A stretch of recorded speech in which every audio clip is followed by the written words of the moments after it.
नरेंद्रजी मोदी यांना पुन्हा एकदा तिसऱ्यांदा आम्हाला पंतप्रधान करायचं आहे। शिवसेनेचं धनुष्यबाण बटन दाबताना काही जड गेलं की आनंद झाला? मला असं वाटतं की सन्माननीय राजसाहेबांनी दिलेला मला आदेश त्यानंतर कोणतीच गोष्ट मला जड नसते। प्रत्येक मतदानाच्या सेंटरवर गेला तर एकच चित्र दिसतं की महायुतीचं उद्देश एक आहे, नरेश मस्केंना निवडून आणणं। खरं तर ठाण्याचं राजकारण ज्यांना कळालं ते फार वेगळ्या पद्धतीने त्याचं वर्णन करत आलेले आहेत, परंतु खऱ्या अर्थानं आज ठाण्याचं राजकारण हे कॅमेऱ्याच्या समोर मी तुम्हाला दाखवतो।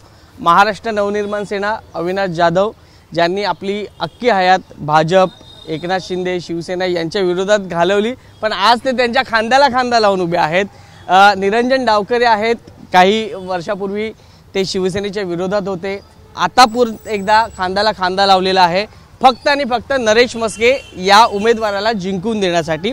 खरं तर हे बाहेरचं चित्र आहे, आतून देखील यांची मैत्री तेवढीच चांगलेली आहे आणि राजकारणाचा अर्थ हाच सांगतो की राजकारणाच्या पलीकडे संबंध काय असतात हे ठाण्याकडून शिकलं पाहिजे। मी पहिलं उमेदवारांकडे येतोय, आजचं हे चित्र फार बोलकं आहे। हे बघा, एकदा पक्षनेत्याने निर्णय घेतला की आपण त्या निर्णयाला बांधील राहायचं असतं।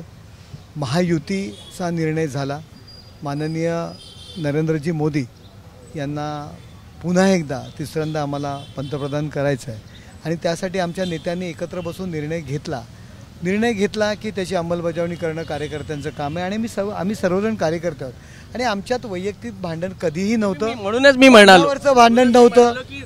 राजकारणाच्या पलीकडे नातं, बाण, शेतीची जागा तुझी माझी, सातबाराचं भांडण नव्हतं, हे तत्वाचं भांडण असतं, विचारांचं भांडण असतं आणि पक्षाच्या आदेशाचं पालन करणं हा विषय असतो। परंतु ठाण्यामध्ये कधीच, म्हणजे तुम्हाला मी सांगतो, वसंतरावजी डावखरे आणि धर्मवीर आनंद दिघे साहेब यांनी मैत्रीचं राजकारण काय असतं अख्ख्या महाराष्ट्राला तो दिलेली एक दिशा आहे आणि तीच अंमलबजावणी ठाण्यात होते। मी पहिला उल्लेख तोच केला। मी आज आता अविनाश जाधवांकडे येणार आहे। शिवसेनेचं धनुष्यबाण बटन दाबताना काही जड गेलं की आनंद झाला? मला असं वाटतं की सन्माननीय राजसाहेबांनी दिलेला मला आदेश त्यानंतर कोणतीच गोष्ट मला जड नसते। त्यांचा आदेश पाळायला मी ज्यावेळेला सुरू करतो त्यावेळेला सगळ्या गोष्टी सोप्या झालेल्या असतात। त्यामुळे नरेश मस्के हे जिंकून यावेत यासाठी मागील 15 दिवस आम्ही सर्वच महाराष्ट्र सैनिक प्रचंड प्रयत्न करतोय आणि आज आत्ता काही वेळापूर्वी मी नरेश मस्केंचं, माझे मित्र निरंजन डावखरे, आमचं चर्चा हीच चालू होती की आम्हाला लीड किती मिळणार आहे, आम्ही जिंकणार आहोत की नाही हा आमचा विषयच राहिलेला नाही। सो आमचा विषय आता लीडचा आहे। संध्याकाळी डावखरे साहेब चांगले म्हणाले की आता संध्याकाळी एकदा मतदान झालं की आपल्याला कळेल आपल्याला लीड कितीचा आहे। सो आत्ता आम्ही निवडून आणण्याचा प्रयत्न केला आहे, मोदी साहेबांचे हात बळकट करायचा प्रयत्न केला आहे। 4 तारखेनंतर पुन्हा आम्ही आमच्या जागेवर येऊच, जी गोष्ट चांगली आहे तिला चांगली बोलू, जी गोष्ट वाईट आहे तिला वाईट बोलणार। निरंजनजी डावखरे आहेत। खरं तर वसंत डावखरेंचा इकडे उल्लेख केल्याशिवाय ठाण्यातलं राजकारण पूर्ण होऊ शकत नाही। आज तोच वारसा तुम्ही जोपासला आहे। अविनाश जाधव काय असतील, नरेश मस्के असतील, इतर सहकारी, राजकारणाच्या पलीकडचं एक चित्र आज पाहिलं। नाही, महायुतीचे आपले उमेदवार माननीय नरेश मस्के हे तसं बघितलं तर नेहमी हसतमुख आणि लोकांच्या बरोबर असलेले एक कार्यकर्ता म्हणून त्यांची एक छवी आहे आणि महायुतीचा प्रत्येक कार्यकर्ता हा पूर्ण ताकदीने त्यांच्यासाठी उतरलेला आपल्याला दिसतोय। तुम्ही प्रत्येक बूथवर गेलात, प्रत्येक मतदानाच्या सेंटरवर गेलात तर एकच चित्र दिसतं की महायुतीचा, मग तो कुठल्याही पक्षाचा कार्यकर्ता असला म्हणजे तो महायुतीमधल्या सगळ्या घटक पक्षाचा जो कार्यकर्ता आहे तो पूर्ण ताकदीने या इकडे यांना मोठ्या मताधिक्याने निवडून आणायला ताकदीला लागलेला आहे।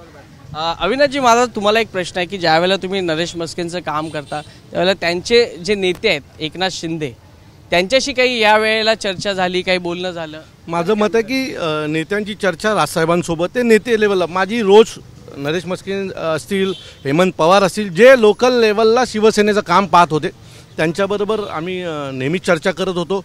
कुठे कमी आहे कुठे जास्त आहे याविषयी आमची चर्चा व्हायची आणि माझं मत आहे उद्देश एक आहे, नरेश मस्केंना निवडून आणणं। त्यानंतर चर्चा काय करायची, मी मगाशी म्हटलं तसंच आम्ही आदेशावर जगणारी लोक आहोत, आदेश पाळणारी लोक आहोत।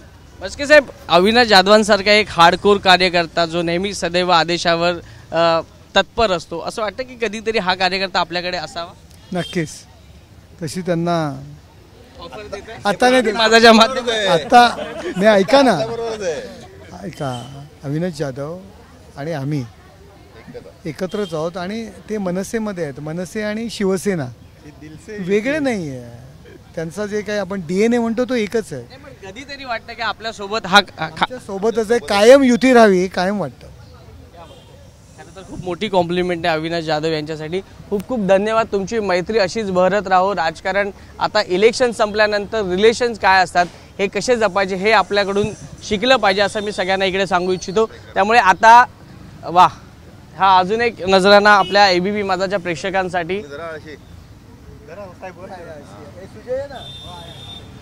तेव्हा ठाण्यातली दोस्ती काय असते हे ठाण्यातल्या राजकारण्यांकडून शिकणं गरजेचं आहे आणि ते त्यांनी दाखवून दिलेलं आहे.